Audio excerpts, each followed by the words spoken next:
Do you have a tomato plant that's ready to go in the ground? Let me show you a few tips and tricks on how to do that.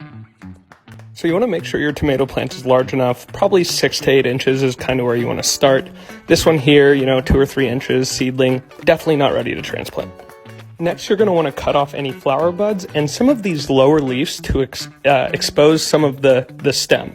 So you'll see these little hairs on the stem, which will actually turn into roots if you bury them underground. So that's what we're going to do here. Next, you want to prepare your potting soil. I'm adding a little slow release fertilizer here. I like this down to earth one, which you can find at my Amazon store at the link in my bio if you're interested.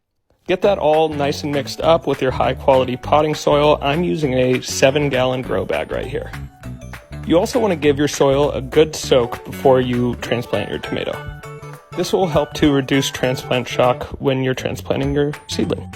Next, you're going to want to dig a hole deeper than you would expect you need to, because you're going to want to cover that exposed stem that I mentioned earlier with soil all the way up it so that it can grow more roots and really get it established. I'm adding some of this mycorrhizal fungi, which will help establish beneficial soil fungi and healthy roots. You can see here I'm getting that dirt all the way up that stem, leaving only about probably 2 or 3 or 4 inches above the soil.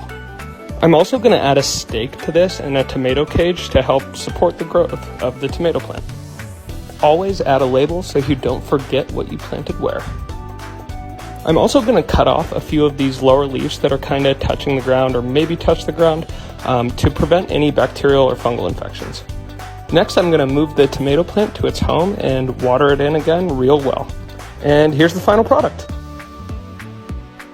Hope this was helpful to some of you guys, but thanks for watching. Stay cheesy and keep on gardening.